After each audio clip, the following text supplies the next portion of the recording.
pep in his step there at the tail end. He got a little excited. A Yeah. little excited at the end there. Yeah. Yeah. Oh boy, here we go with these two again. Pixel Broccoli with Zach and Evan.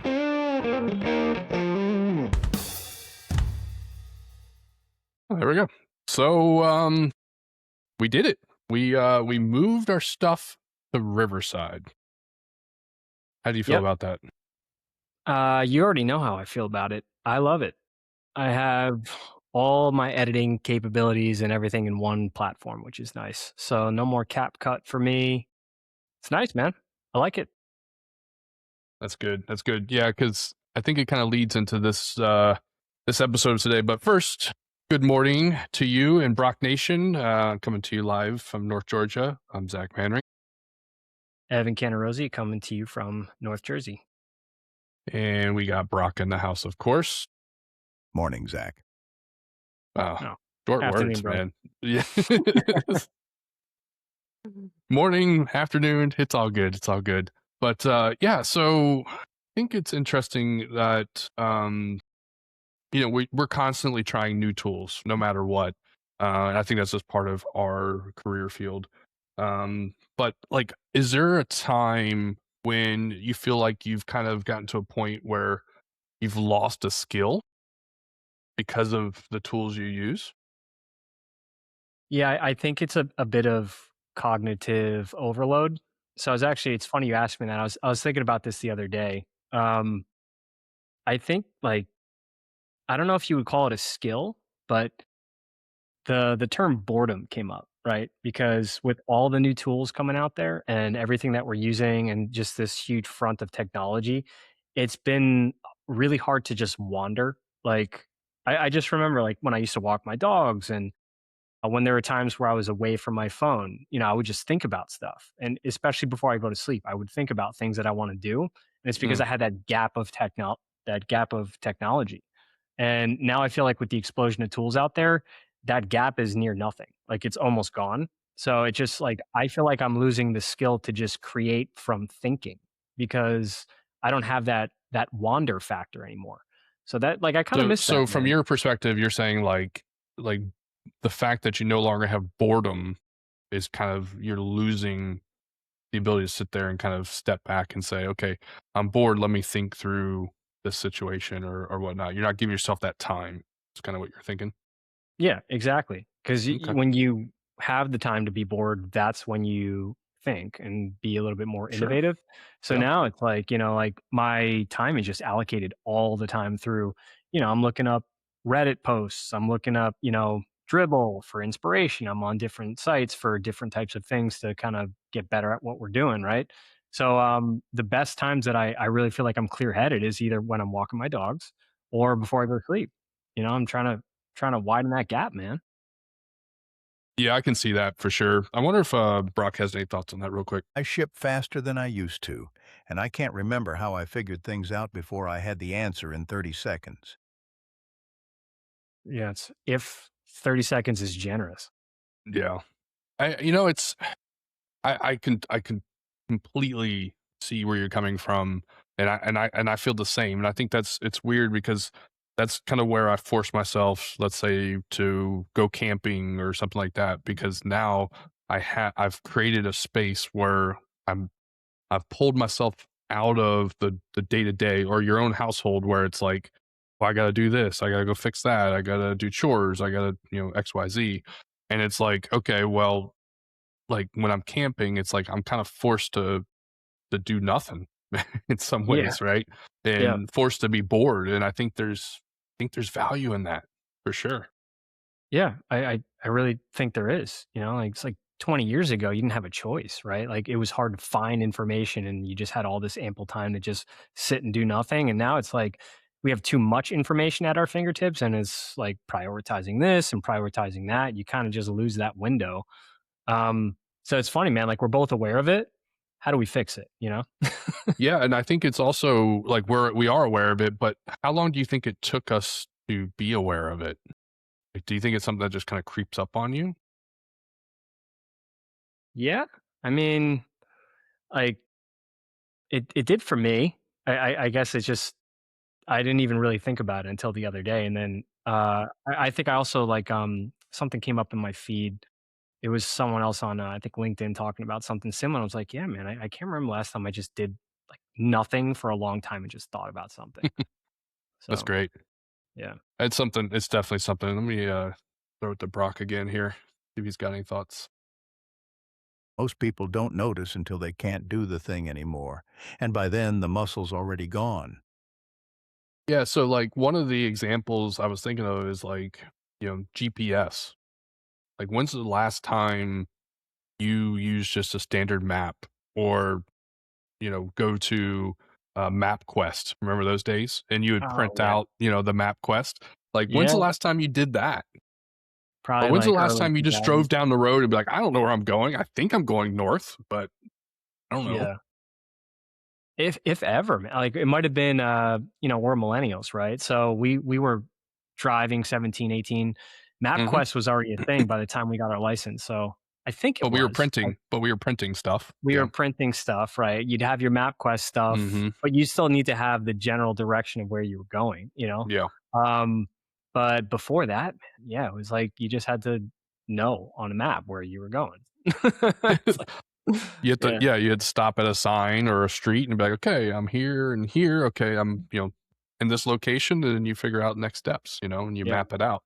Like yeah, I can read a map, if I had to, but it's like GPS. I mean, sometimes I'll even have GPS running just to go home, just so that I can see like the traffic or like, is there something I need to know about? Like, do I need to go around a different way or go the back way or that kind of yeah. thing. It's just convenience. I do the same It's thing, right? it's Like, I crazy. just and maybe it's our design developer brain, like, I want the ETA, I want the Hmm. progress to know even though I know how to get home, obviously, I want it to know, 6 minutes until, no traffic, you're good, take the highway, whatever. It's that's it. That's the standard. Crazy. To expand upon that a little bit more, like if you're let's say you're going to somebody's house you've never been to before, like an extended friend or something like that, like without GPS, like say you're following them to their house or something and you're like, all right, I don't need my GPS, I'm following them. Like how many times do you think it takes for you to go to their house to remember how to get there by? Maybe 3 for me, Yeah, 2 or 3. that's pretty good. Um, yeah, I think I can remember from then, just street signs, but it's funny that you mentioned that. It's like, I don't even think about that anymore because I don't have the you don't need to, right? You just Right. function You in the don't GPS. you're like, Yeah, "Oh, there's the Walmart, there's the KFC. Okay, I'm gonna take a left after the KFC," or whatever it is. right, Yeah, exactly, because you're using a GPS, like, "Oh, turn in 500 feet. Okay, cool, got it." right. But do you miss that nostalgic factor of, like, even the person's door color or their street name or, like, especially before we had our licenses, you have to get on a bike and ride Mhm. to somebody's house, right? Knock on their door. You kinda miss that? Like, it's that Yeah, was I remember some of the, people saying, like, "If you've gone to the White House, you've gone too far. Turn yeah, around," right? yeah, yeah, yeah. It's like not only did they tell you how to get there, they told you when you've messed up. So, Yeah, yeah, exactly. you know? So, Yeah, I thought that went too was, far. yeah, it's interesting. It's an interesting thought, but, like like, extending on that a little bit more, what about, like, autocorrect? Mm. Like, Yeah, that the one's fact that things just fix themselves when you're typing, like, does it yeah. It's erode bitter your actual spelling? yeah, it's bittersweet, you know? It's like, half the time I want it, the other half I don't wanna use it because it's annoying, but it's like another thing that's just embedded in our daily life, and it's good enough where you don't need to avoid it. I don't know. I use it. Do you? Autocorrect? Yeah, absolutely. Yeah. Yeah. I mean, and even within, like, our AI tools, you don't even have to spell, like, correctly. It's just like, "Oh, I get what you're saying." Yeah. Like a letter or 2. I wonder Yeah, it's how gotta be far within. off you can go. Like, Yeah. if you like, how many That letters should do you be a have good to get test, incorrect for before it sure. Yeah. forgets? Yeah. Brock, do you have good spelling? I follow instructions, not autocorrect. There's a difference, and I'm not interested in pretending otherwise. Alright, fair enough, fair enough.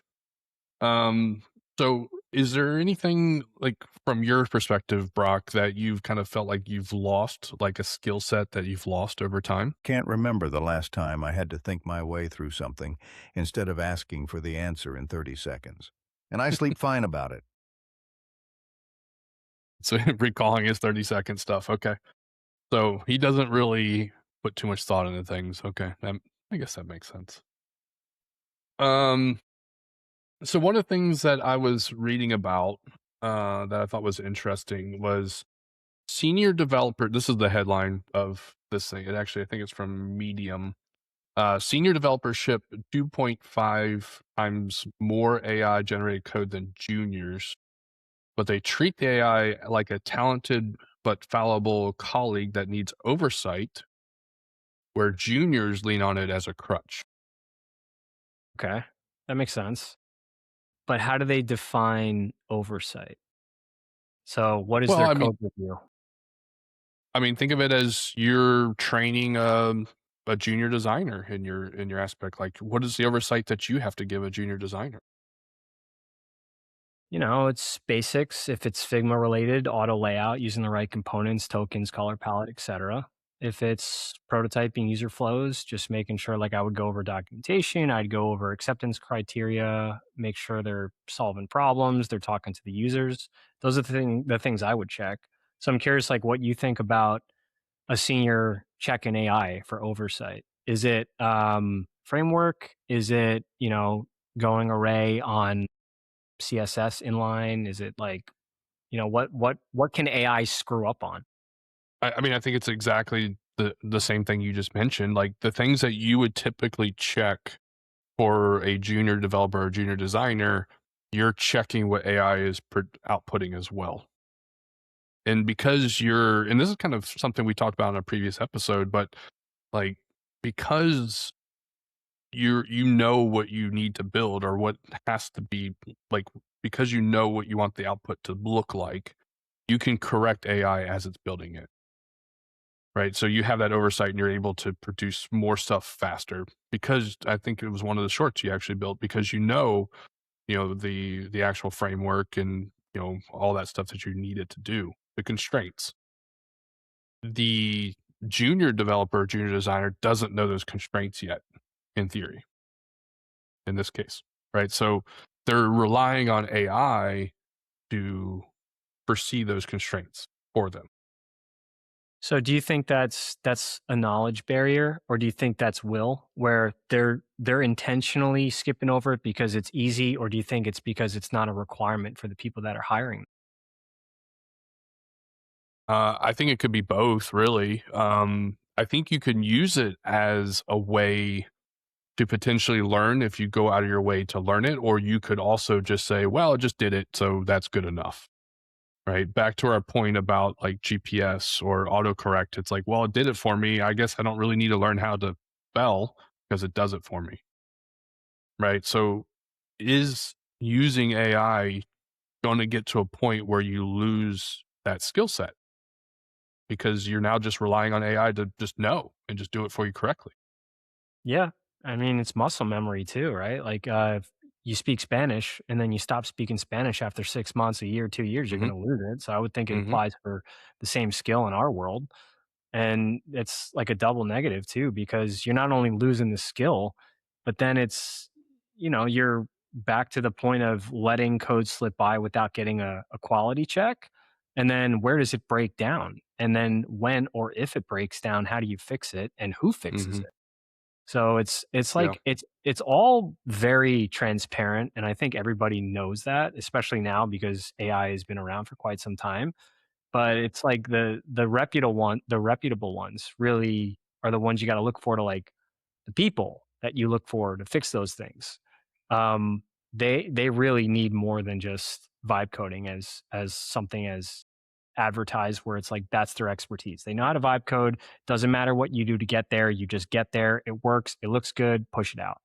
So I just think that we really need to kind of take a step back and, you know, start practicing the fundamentals again. Yeah. That's fair. That's fair. I wonder if Brock has any insight or some wisdom for us. Difference between a senior and a junior isn't speed. It's knowing when to trust the output and when to throw it in the trash and start over. Mm, interesting. Yeah, So, and yeah, that's like one of the things that in the notes here was AI optimizes for output, not for learning. So that's what are your thoughts on that? well, again, like the word output can be vague. So it's like whatever it's generating. Um, let's throw it to Brock. Brock, what do you think? You can't get better at decisions you didn't make, and AI makes every decision for you if you let it. Yeah, so that's interesting because something that I've been seeing is little thought for a prompt, and then you generate an idea around the response, not the other way around, right? So it kind of goes back to the thing that we were talking about before, which is boredom. So when you're bored or you wander, you have a lot of time to think. And then that kind of segues to planning. And then you could provide, a solid plan for whatever vibe coding tool you're using, get in all your context, and you know exactly what you want to do. And the response is either going to ring the bell to say, yes, that's what you wanted, or no, you need to tweak it. But I think we're slowly kind of going into this era of very little thought. Like you have an Hmm. idea at 10% and you throw it into a prompt in Replit, for example, and Right. it's going to generate off that 10% that you gave it, but then you're going to skew your response because it's going to give you something off that 10% that's super elaborative, and then you're going to be like, oh yeah, like that's cool, and you're going to pivot from what you originally thought. So it's Mm, like I that's really think interesting. you need to make, like what Brock said, it kind of rang a bell because I feel like the speed to get to prompting is so fast now that you really got to just plan it out before you even get to a tool. Like write it down. It doesn't have to be fancy. Just write it down, get the context, get the problem, and then go. Not 10%, throw it in, and then work around the response. Craft lives in the struggle, the 10th iteration, the constraint that forced the breakthrough. All of it's getting skipped now. Yeah, like so the prompt and accept workflow is starting to replace the draft, the critique, the revise, those iterations that you're talking about. Um, yeah, like so what does a designer do who can no longer make like justify decisions that AI have made for them? Like you were talking about, I have an idea, it built a design, and I'm just going to go with the flow. But what if it goes off somewhere where you're like, well, I can't really justify the way it went, but I'm going to go with it? Like leadership comes down and says, why'd you do this? Like, well, AI did it. They said it was better. It's bad thinking, you know? Like you shouldn't get to that point. Um, but it's a trap. Kind of feel like you fall into that anyway. It's hard because like the AI responses sometimes are so captivating because they're AI responses. They're very Sure. well written, right? And Yeah. it's like Like, you're perfect. right. Exactly. It's like it's kind of built, unless you train it to disagree with you and challenge you, it's gonna give you something that you're probably gonna wanna hear, and it's grammatically perfect. So, like, it's all back to the oversight, man. Like, I feel like you really have to know what you wanna put in beforehand, and then when you get the response, look across that, like, smoke and mirror layer of Mm. it's perfectly written, it's gonna give you a solid plan, it's capable to do all this in 20 seconds, but, just like we were saying too with code checks, like you gotta read it, man. Like you gotta make sure it's pairing with your original idea and it's actually gonna do what you want, not just, skew it. Have you seen that meme? And maybe this is what you were thinking of. Is like you have like a bunch of ideas, and you you design it out, and then like a lot of people are using it because you've actually put some thought into it, where now it's more of like everybody has ideas, and then they have all these different outputs, but then there's like nobody using it because of the way that AI is. We're so fast to be able to say, "Oh, I got this quick idea. Let me see where I can run with it," as opposed to stepping back and really thinking through that process and thinking through from a design perspective, a UX perspective, development, maintainability perspective. Where before we would take all that time to think through those things to make sure we're doing the right thing and we're talking to the right stakeholders, and building the thing that they want. Now you have something that everybody wants because you've done that research. Where now it's like I have an idea. I want to build something that is I think is going to be good for people, but I'm not sure. And then we just keep building this vaporware, over and over and over again. I think I lost the last 10 seconds of you, man, my Did you really? internet. Yeah, Okay, your internet's I messed up heard a little most of it. Yeah, so that'll be fun to edit. bit. Um, No worries, no worries. I think I heard most of it though. So, like, was it like an original meme that you had, or was it just like a quote, or like what No, was your it's one that's been floating around. I Yeah, can't. It's like I had to find it, but it's like stickman figurines where it's like a bunch of people have or a couple people have ideas, and then they actually do the research, they do the investigation and the design and the development effort correctly, and then it's useful for a lot of people. Where now it's more of like a lot of people have ideas, and then they can develop. A lot of people can develop those things, but then there's like just like this vastness of vaporware is what yeah, we used to call it. yeah. I think I know what you're talking about. Uh, there was a visual I saw. I forget where it was. It could have been LinkedIn or even Instagram, just Yeah. someone that I Hmm. follow. It was like a graph, right? So like it was like, like we were spiking with user retention, right? So Hmm. like to your first point, everything was high, right? Like, the graph was high, a lot of user retention because of all the thought behind it. But then now to your second point, the ladder, drastic down on the graph, right? And now it's like user retention dropped down to like near nothing because everybody can build, but there's less thought and more generation. So it's like, That's yeah, that's exactly the it. way. Yeah, That's it. it's Yeah. probably done in a slightly different infographic, but it's exactly the same principle.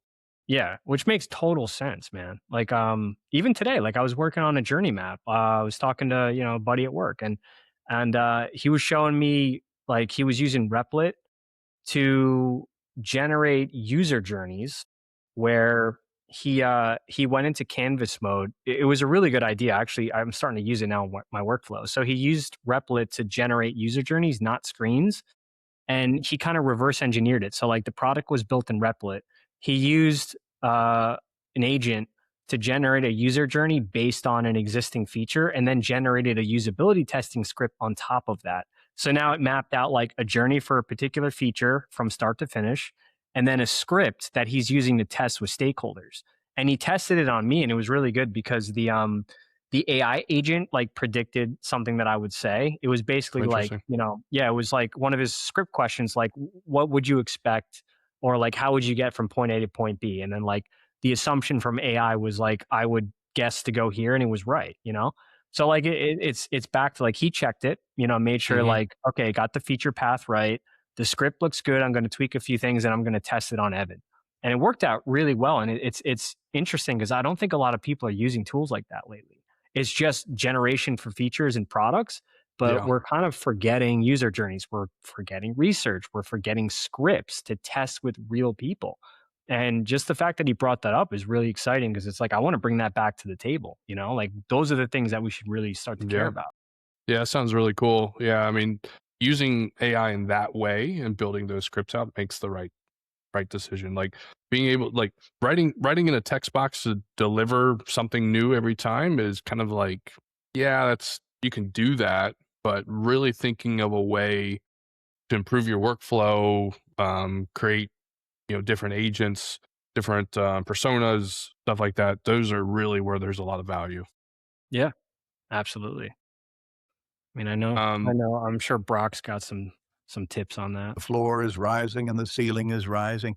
Everyone's capable of surface level execution now, which means the people who actually understand the craft are more leveraged than ever. Little pep in his step there at the tail end. He got a little excited. A Yeah. little excited at the end there. Yeah. Yeah. Um, yeah, I think that's true. And we've heard people talk about that before. The baseline has now risen, and we can see like the baseline of slop. Like we know what the baseline is now, right? Um, and now you to stand out, your craft is what's going to be needed to stand out. Yeah, exactly. You got to dig deep into that craft and be able to to really show like what AI can do, or even yourself, right? Like what you can bring to the table to make it elevate above that new baseline. Yeah. And it's like still incorporated within the step too. So like I really like what you said because it just I feel like it starts to ground ourselves with it's not replacing a lot of things that we used to do. It's just an additive to the things that we're still doing. So, Hmm. user Absolutely. research still pivotal, prototyping still pivotal, testing still pivotal. Everything that you're doing, code checks to make sure like AI is not giving you shit code. It's giving you quality React code. It's working in the right framework, and you're smart enough to check that. Hmm. Um, so if it breaks, you can use AI to scan it for you, but you'll probably know, okay, like this is the problem. AI found it for me, and now I know how to fix it. So it's like it's Yeah. transparent, man. The answer is there. It's like it's bothering me that there's still like so many people out there that just are so quick to vibe code and just build and produce because they want to have their $1 million idea, but they're Yeah. forgetting all like the stepping stones to get there. Well, I see it all the time on YouTube too. It's like follow my Claude skills and make $10,000 a Oh month. my You god, know, I know it's right? You exhausting. see so many. Yeah, Have you yeah. watched any of them? Have you? Yeah, like, it's like, you're not the first one to come up with an MD, Yeah. like, it's been Yeah. around, and it's like even the big companies that are doing that, but, like, at least they have a little bit more leverage because, like, they probably have a better way to do it than, like, some, you know, 15-year-old kid in his bedroom, I don't know. But, it is like you have to kinda surf through false advertising. Like, okay, this kid's just trying to make a buck. This person looks legit. I could try that, but you really have to just figure out like who's telling you the truth. But this is kind of interesting. What what senior actually means in 2026? Like a senior level developer, senior level designer. Like it's not faster generation, but better judgment about what to generate, when to override what it generated, and how to explain the trade-offs to a non-technical stakeholder. Yeah, that's brilliant, man. That's those are the right questions. You think of that? Or No, did you that I didn't oh, think of no, that's that. good. That's good. That was Brock. That's all Brock, man. Like Brock, tell us more. Yeah, Brock, I'm not gonna answer that. Elaborate, please. Brock's the best host. I don't know, man. He's doing it. Yep. AI makes code generation cheap. It makes architectural judgment even more expensive. Okay. Can you give us a little bit more? Can you give us a little bit more on that one? A junior can prompt and ship. A senior knows what breaks in production and prevents it before anyone has to wake up at 2 in the morning. Oh, he's He's referencing our he's repping. episode 2 or episode 3. But he's Yeah, right, like, he's right. I that's it, it's like it's prevention, not reaction, Like, we are doing everything we can, like, Zach, I know you. I trust that you would do everything you can to prevent something like that, where it'd wake you up at 2 AM prior to a deadline and be like, "Oh my god, I have to fix 9,000 things because I didn't check AI." Same from a design lens. So it just needs to permeate more through the community. I think it's getting there, and like I am very hopeful with Gen Z. We talked about it, not just with their some of their negative opinions on AI, but I do see a large part of the community, kind of investing in that. So I am a little optimistic. Yeah. So, but if you fast forward like 5 years from now, like what do you think a junior and a senior may look like? Boy, I have no idea. If I were to guess, I guess, it's similar to what Brock said. It's ownership over quality checks with AI and having the awareness to know the difference between, like, AI slop and what's quality code, what's quality design, and, also, like, I think it still comes down to certain things like public speaking, leadership. I don't think those things are going away. So I think in Yeah, tandem the with just, soft like, like knowing how soft to check. skills. Sure. Yeah, like soft skills are still pretty important. So I think like even predates AI, like I used to get messaged all the time on like, hey, like I'm trying to apply for a job. What are your takes on being a junior to senior? Like what can I do to be a better designer? I would say the same thing. Pick up leadership skills. You got to know how to move, read the room, do workshops, presentations, and then on top of that, you have to know how to own AI in the right way. So it's like everything we talked about. You have to do your quality checks and then know the difference between slop and good generated code. I think that's right, man. Let's see if Brocc has anything to elaborate on. The 2024 cohort, learning entirely with AI, becomes mid-level in 2027 and senior in 2029. If they have foundational gaps, the industry hits a capability crisis exactly when it needs experienced people most. That was deep. You gave him some runtime there. He gave us I don't know, man. some he's just he He's every just now and feeling it. then. He's feeling Yeah. it, man. You know, I like it. I like it. Yeah. Um, yeah, it's interesting. Like companies are optimizing for short-term throughput and creating a long-term capability hole that they can't use AI to get out of. Read that back one more time. Companies are optimizing for short-term throughput and creating long-term capability holes that they can't use AI to get out of. Yeah, that's right. I agree with that. Um, I mean, I that's that experience that we're talking about, right? yeah, Making yeah, sure that the output that's coming from the AI prompts are something that you would put your name on and say, "Yeah, I can support that." And it's that ownership. I think you said it, right? It's like, I I feel good about that. I will support this code and maintain this code going out or maintain this design going out because I look through all the different, the outputs that it's done and said, "Okay, yeah, that will work. I'm good with that." right. And it's why like I'm hopeful and still dependent on people like you and people like me. You know, like I still think there needs to be a divider line where I can know what you do. I can help with AI and build stuff and code stuff.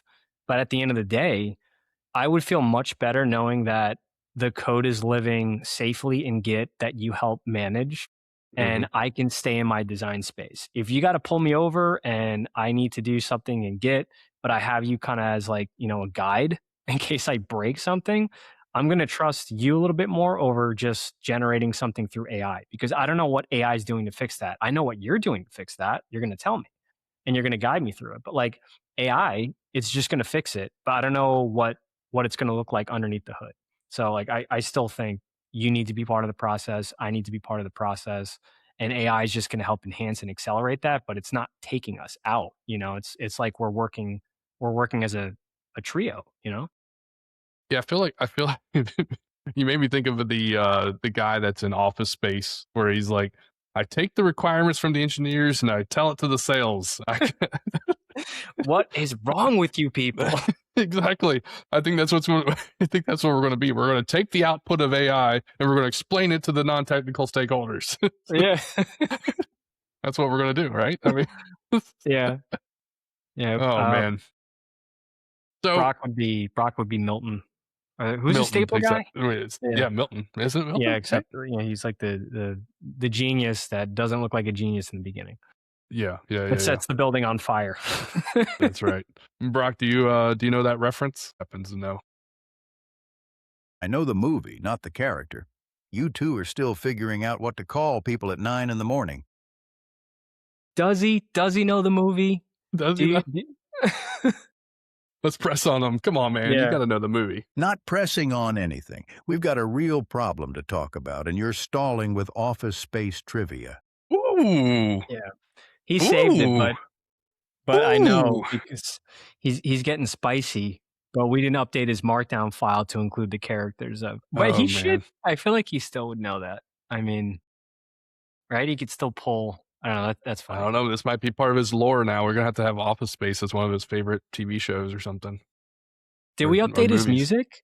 Did we update? Can he He list out a does. band that he likes? He. Yeah. You can. Let's see. What's your favorite song? Broccoli, Zach. My day-to-day is sitting in a crisper waiting to be roasted, not building a filmography. No, but you have a favorite song. You told me your favorite song. Come on, Brock. I didn't tell you anything. You asked, and I didn't answer, which should have been clear enough. You I told me you had a favorite song, and you even shared me the link of it on YouTube. That didn't happen, and we're not doing this on air. Oh man, dude. Yeah, I told him like, here's your favorite song, but deny it. Oh god. Song is called Broccoli, in case you're wondering. Okay. No, I thought he was gonna say like Sweet Home Alabama or something, but That would be a that good one. broccoli would make more sense. Yeah, it's a great song. A really funny song. Oh my goodness. Well, I could tell you if we're gonna write any music about Brock in the future, I will not use Suno. I will make it from scratch. So I mean, yeah, I mean that's the passion of it, right? Let's see. Yeah, so do you have any like, back to the idea of like losing a skill just by, not exercising your muscles like you said. Like do you have any that are kind of more personal to you, you would say like on it could be a side project but maybe in your day-to-day life? like outside of the career, Mhm. um, you mean like AI that impacted a hobby of mine, maybe? Could be. Sure. Or it doesn't have to be AI. It could be, I don't know, it could be like gaming with aim assist or something always on or something like that. Something that there's like something that happened to you that you're just like, man, like I don't know how I did this without it. Yeah. Um, I guess like I mean, I still game surprisingly. I don't know. I mean, as a full time dad, I don't know how the heck. I guess it's like a midnight thing. Sometimes I play for a bit. Sure. Um, I guess like the one thing I did lose that I wish I didn't was I was okay in Spanish. I used to speak Portuguese, Mm, so I love speaking languages. okay. Um, That's cool. I would love to get back into, like, Spanish, man, you know? And I have a lot of friends at the gym that are from, like, Peru and Hmm. Venezuela, so it's like every now and then, like, they speak to me fluently because they joke around because I know a little bit, and I'm like, "Dude, Yeah. I'm not fluent." Yeah. But, yeah, I guess, like, just, that kinda got taken away from me just for time. I just, haven't Yeah. had a chance to practice it, but you're, you speak a little bit with your wife or A little bit, yeah, poquito, just a little bit. poquito. Um, Yeah. yeah, I learned. So I started going with Duolingo. In fact, I think I'm on 1,200 days on Duolingo. But Nice. somewhere along the line, I was like, I'm tired of this, and I switched over. Duolingo released. I don't know if you know this, but Duolingo released ability to learn like chess Mm. or math, and I think music like completely like 3 different things that are completely off of the language stuff. So I started learning chess. So so That's awesome, man. so for like the last Yeah. for 500 days is probably all chess. I've completely lost all of my Spanish stuff because I'm not doing it every day. Now I'm in chess. Well, now you could sweep a pawn with a brook, so you're Yeah, good. that's right. That's Yeah. right. Yeah, just it's kind of interesting. Like there's like tactical ways of doing things in chess that I didn't even think about. Um and I can't even think of the right terms, but there's like if you're like using a knight, you can move to a position where you can either take out the king or take out like I don't know, like a rook or something. And then they have to move the king, so that opens you up to take the rook out. So it's Mm, like you there's ways that you could really make it so that it's a you're going to lose one of these. You have to decide, and yeah, if it's the king, they have to move the king. So you already know what you're going to get on the other side of that one. Or if yeah. you're, you can line up 2 rooks behind each other and use them kind of like send the first one out, and if he gets taken out, you can use your second one to take the whoever took him out the first time. Yeah. So It's a there's smart different ways. game. It's a Yeah, smart it's game. really interesting. I never like I knew how to play it, let's say, but it was very just surface level. And now Yeah. I'm like, oh, there's actually some real like thought that goes into this. Like so. Well, Anyways, yeah, when you're here next week, if, we meet in New York and they got a chessboard, we'll play for a minute, but it's, I'll probably do terrible. no, I think you would I got beat by my wife's, like, seven-year-old nephew, and he just beat me. It's so bad. Like, I had all my pieces still on the table. That's awesome. Yeah, but, It's Rook, not Brook. So I said Brook. It's Rook, right? Yeah, Rook. Yeah. Okay. With an Well, R, shows Rook. how much I know. Yeah, shows how much I know. King and queen, that's all you need to know, right? Yeah, I know. I'm sure Brock could beat both of us. Yeah, Brock, you're probably pretty good at chess, aren't you? I mean, he has to be. Yeah, I would think, you know? I stopped playing in 1963. Someone built a machine that played better, and I decided my time was worth more than losing to a computer. They're doing that in China, was it? I saw a clip recently. It was a chess player, a robot chess player in China, and then they also have I think it was in China as well. They have these like ninja robots that actually know like Muay Thai and boxing, and they actually have pretty decent style. But they're like Well, these, like they're small, so you can clearly just like push them out of the way. sure. Sure, But sure. it's cool that they learn the technique, but it's a wild time. That's interesting. Yeah. Yeah. Um, all right, so last thing here. Do you choose do you feel like you're choosing intentional friction, like doing things a hard way, um, just because you don't wanna lose that discipline of that skill? That's a great question. Not enough. I do that. That's a really great question. Perfect one to end on because that like I feel like that's gonna set the difference between a talented designer and developer over like a junior, where you have to do that stuff, man. And it's same with like I would equate it to like you're a handyman, right? Like you could like I don't know how well I know you, but I feel like you could build a house, right? We could, Um, yeah.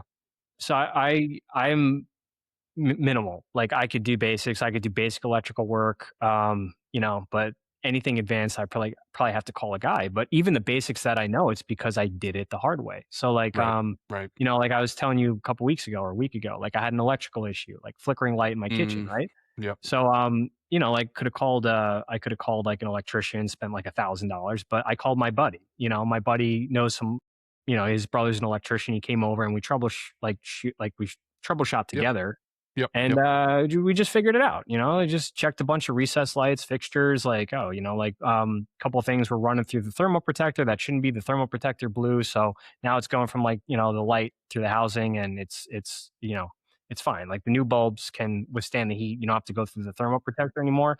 And I wouldn't have known that if I called an electrician. I knew that because me and my buddy just did it together. yeah, So I, yeah, I yeah. think that's just you need to do that. Like you have to do things the hard way. Constantly learning, Yeah, yeah, to for sure. constantly learn. That's a beautiful question.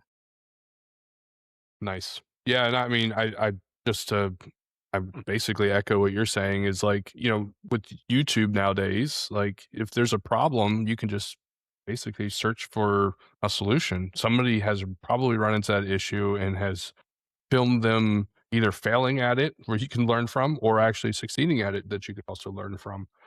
Um, I mean, there's so many things that I'll jump into where you might know 10% of it, but you're like, yeah, I get the general gist. And then there might be some specifics that you're like, oh, that's how that works. It has to go through this module before it goes here or whatever. So, um, yeah, it's super helpful just to know those basics. And also, I would say in some ways, not having the fear of failing at it, like just trying it, right? That's how you learn. You have to try it. Yeah. Yeah, that I don't think that will ever change. If it does, it's like you're being willfully ignorant at that point, but I agree with you 100%, man. Like that's it. Sweet. Brock, you want to close us out here? Use AI to go faster. Use difficulty to get better. Don't confuse the two. I like it. There you go. Way to go, Brock. Well, cool. That is our first episode on Riverside. So pretty excited about that. Yeah, me too.